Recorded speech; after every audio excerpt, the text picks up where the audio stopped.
નમસ્તે મિત્રો, આર્યવર્ત એજ્યુકેશનલ એકેડેમીમાં આપ સૌનું હાર્દિક સ્વાગત છે. ધોરણ 12ની અંદર અંગ્રેજી ટેક્સ્ટબુકની અંદર ઘણા સમયથી આપણે પાઠને સમજવા માટે પ્રયત્ન કરીએ છીએ. તો ગયા વખતે સ્ટ્રાઇક અગેન્સ્ટ વોર, યુદ્ધ સામેના પ્રહાર એમ કરી અને હેલન કેલર કરી અને જે આંધળી મહિલાએ જે પાઠ લખ્યો છે તેને ઉદ્દેશીને સમજવા માટે આપણે છેલ્લા 3 વખતથી પ્રયત્ન કરીએ છીએ. તો તેની અંદર ગયા વખતે જે પાઠ હતો ત્યાંથી આપણે આગળ પૂરો કરશું. તો એની અંદર ગયા વખતે છેલ્લા વખતે કીધું હતું કે they have built palaces, pyramids, temple, cathedrals that held no real sign of liberty એમ કરી ત્યાં સુધી પાઠ સમજાવેલો હતો. પાના નંબર 62, પેજ નંબર 62, નીચેથી બીજો ફકરો ત્યાં સુધી પાઠ સમજાવી દીધો હતો કે સ્વતંત્રતા માટે, આઝાદી માટે તે સાચી વસ્તુ નિશાની નથી. ભલે શ્રીમંત લોકોએ રાજમહેલો બંધાવ્યા હોય, પિરામિડો બંધાવ્યા હોય, મહેલો બંધાવ્યા હોય, મંદિરો બંધાવ્યા હોય, પણ તેના પાયાની અંદર પસીનો તો સામાન્ય માણસનો, ગરીબ માણસનો જ હોય છે. તેથી આખી સામંતશાહીની સામે, એક મૂડીવાદની સામે ચેલેન્જ ઉઠાવો, પડકાર ફેંકો અને ઇક્વલિટીની ભાવનાથી, સમાનતાની ભાવનાથી એક સંઘર્ષના યુદ્ધને છેડો.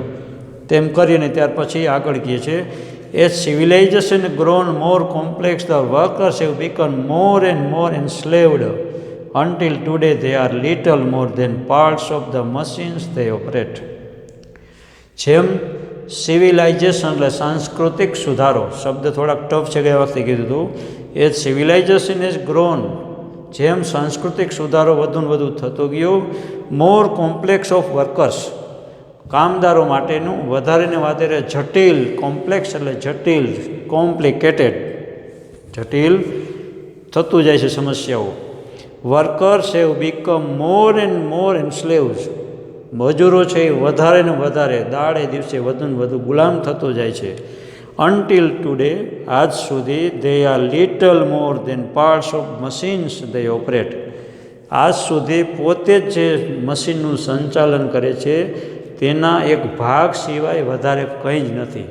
એટલે આજનો જે ગરીબ માણસ છે એક યંત્રવત મશીનને જેવું જ, જે કહેવાય ને કે હાવ નિષ્પ્રાણ જીવન જીવે છે. મોર એન્સ્લેવ્ડ, વધુ ગુલામ બની ગયો છે. અનટિલ ટુડે, અને આજ સુધી, they are little more than parts of the machines, મશીનનો એક ભાગ છે ને એનાથી વધુ કંઈ જ નથી. They are operate. Daily they face the dangers of railroads, bridge, skyscraper, freight train, stokehold, stockyard and training at the docks, on the railroads and underground and on the seas. Daily they face, તેમને રોજે રોજ હર હંમેશ આ વસ્તુનો સામનો કરતો રહેવો પડે છે. Daily they face dangers of railroad, જે રેલવેના રસ્તા છે તેમનો, બ્રિજ, પુલ, સ્કાયક્રેપર્સ, ગગનચુંબી ઇમારતો, ને ફ્રેઇટ ટ્રેન એટલે માલ સામાનનું વહન કરતી ટ્રેન, ગુડ્સ ટ્રેન જેને કહેવાય. ફ્રેટ ટ્રેન એટલે ગુડ્સ ટ્રેન, માલવાહનનો હેરાફેરી કરતી જે ટ્રેનો હોય છે તે. સ્ટોકન હોલ્ડ એટલે જહાજો, વહાણો, stockyards, and training at the docks, અને ટ્રેનિંગ એટ ધ ડોક્સને તાલીમ આપવામાં. ઓન ધ રેલ રોડ્સ, રેલના રસ્તામાં, ટ્રેનના રસ્તામાં. એને અંડરગ્રાઉન્ડ, એને તેના જે રેલવેના રસ્તા હોય એના નીચેના ભાગમાં. એન્ડ ઓન ધ સીઝ, અને દરિયા ઉપર, ગમે ત્યાં ચારો બાજુ. રેલવેની અંદર ગુડ્સ વાહક, ભારવાહક ટ્રેનની અંદર, પુલ બનાવવાનો હોય તો પુલની અંદર, તેની નીચે જહાજોની અંદર. Daily they have face dangerous, કાયમી તેમને જોખમનો સામનો જ કરવો પડતો હોય છે. They move the traffic and pass from land to land in precious commodities that make it possible for us to live. They move the traffic, તેઓ ટ્રાફિકને હલનચલન એટલે કે ટ્રાફિકનું નિયમન કરે છે. And pass from land two land, એક દેશથી બીજા દેશ, એક પ્રદેશથી બીજા પ્રદેશમાં, એક ભૂમિથી બીજી ભૂમિની અંદર તેઓ જે સ્થળાંતર કરે છે. The precious commodities that make it possible, અને જે મૂલ્યવાન જે ઘર વપરાશની ચીજો હોય, પ્રેશિયસ એટલે મૂલ્યવાન, કોમોડિટીઝ એટલે ઘરેલી વસ્તુઓ, બધી રોજિંદા વ્યવહારમાં વપરાતી વસ્તુઓ. That make it possible for us to live, જે આપણને જીવવા માટે બનાવે છે સક્ષમ, આપણને જીવવા માટે સક્ષમ બનાવે છે. આ બધી જ વસ્તુના પાયાની અંદર ગરીબ લોકો, મજૂરો, એનો પરસેવો હોય છે, એની મહેનત હોય છે, તેથી આ શક્ય છે. ધે મૂવ ધ ટ્રાફિકનું નિયમન કરે છે. Pass from land two land, એક દેશથી બીજા પ્રદેશ જાય છે. પ્રેશિયસ કોમોડિટીઝ, મૂલ્યવાન ખાદ્ય સામગ્રી અથવા તો વ્યવહારી વસ્તુઓ. That make it possible for us to live, જે આપણને જીવવા માટે શક્ય બનાવે છે, બધી જ વસ્તુ તેઓ કરે છે. And what is the reward, આ બધાના બદલામાં એને મળે છે શું? રેલવેનો, જહાજનો, સ્ટીમરનો, માલવાહક વાહનોનો, ગુડ્સ ટ્રેનનો, સ્થળાંતરનો, કોમોડિટીઝ વસ્તુનો, બધાનો જે પરસેવો પાડે છે, એના બદલામાં એમને શું મળે છે? માત્ર વોટ ઇઝ ધ રિવોર્ડ, બદલો શું મળે છે? Scanty wage, often poverty, rents, taxes, tribute and work compensation. Scanty wages, નજીવું ભથ્થું, થોડો ઘણો પગાર. કેન્ટી વેજીસ, ઓફન પોવર્ટી, ક્યારેક તો એના બદલામાં એને માત્ર ને માત્ર ગરીબી મળે છે. ઓફન પોવર્ટી, ગરીબી. રેન્ટ્સ, ટેક્સીસ, કાં તો આ બધા વિકાસના કારણે વધારાનો ટેક્સ નાખે તો રેન્ટ ટેક્સીસ, વધારાના ટેક્સનું ભારણ. ટેક્સીસ, ટ્રિબ્યુટ્સ એન્ડ વર્ક કમ્પેન્સેશન, અને યુદ્ધની ભરપાઈ પણ ક્યારેક એના કારણે કરવી પડતી હોય છે, કે આ બધું ટેક્સ સ્વરૂપે થાય, યુદ્ધો ફાટી નીકળે, આ બદલામાં એને મળતું હોય છે.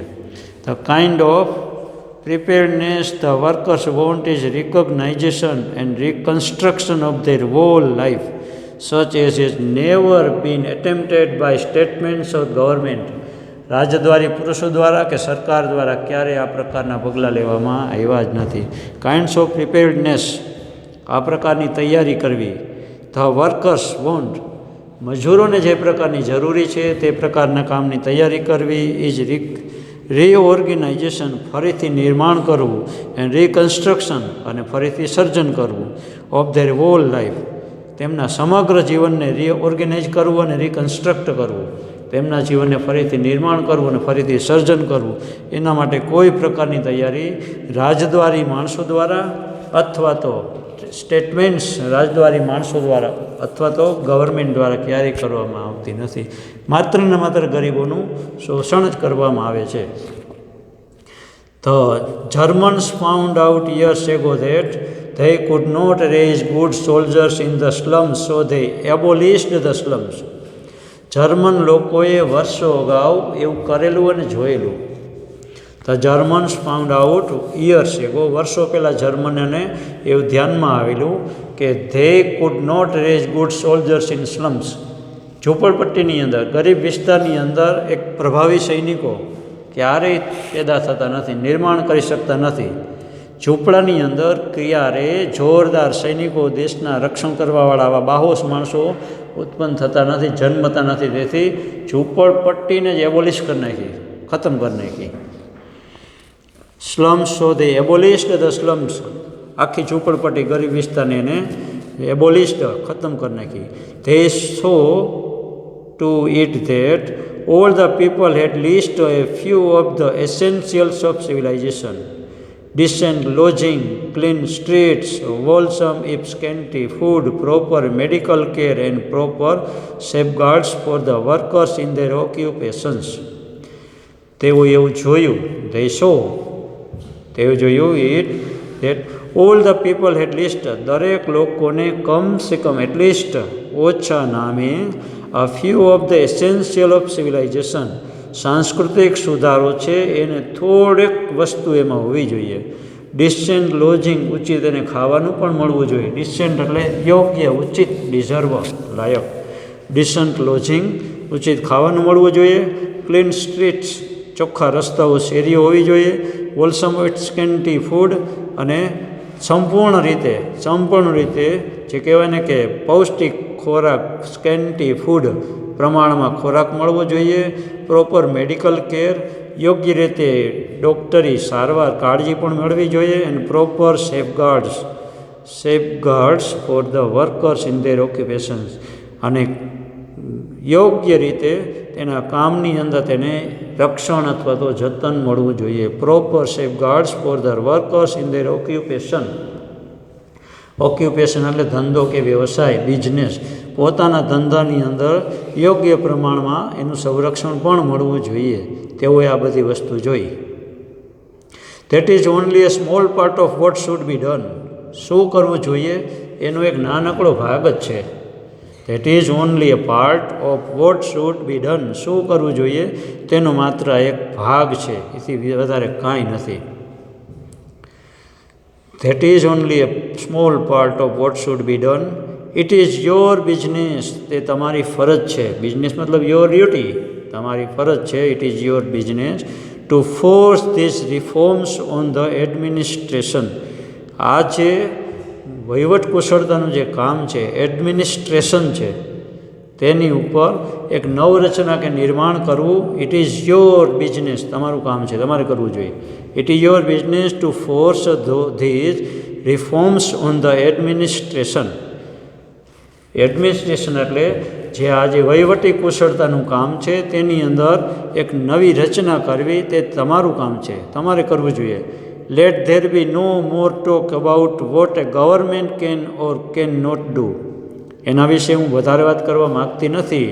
Late there be no more talk, વધારે કંઈ વાત કરવા માગતી નથી કે what government can or can not do.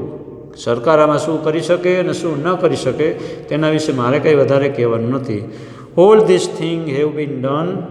આ બધી જ વસ્તુ કરવામાં આવી છે. શા માટે? By all the belligerent nations in the turmoil of war. Belligerent nations, all this things have been done. આ બધી જ વસ્તુ કરવામાં આવી છે.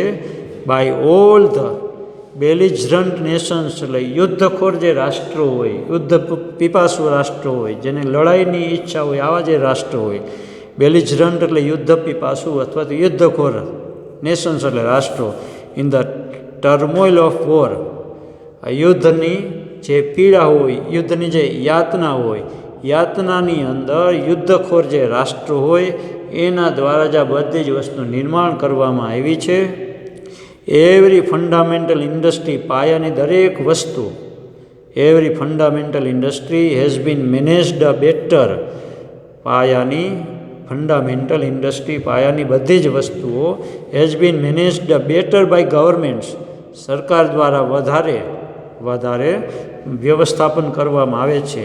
Then by private corporation.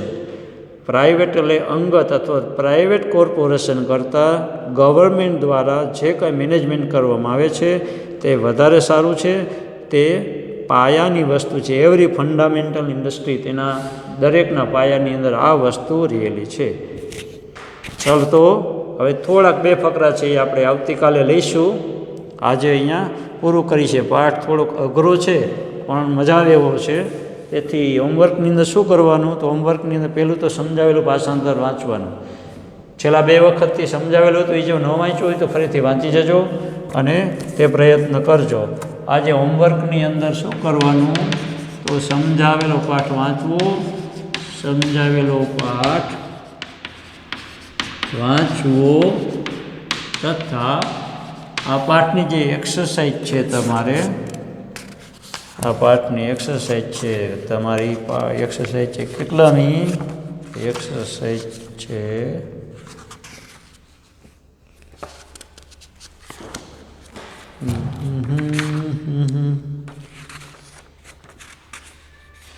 8 તથા C8 પાના નંબર 65. પ્રશ્ન 1 થી 5 લખવા. તથા એક્સરસાઇઝ, બરાબર. એક્સરસાઇઝ C8 પાના નંબર 65, C8 ટેક્સ્ટ બુકો તથા ટેક્સ.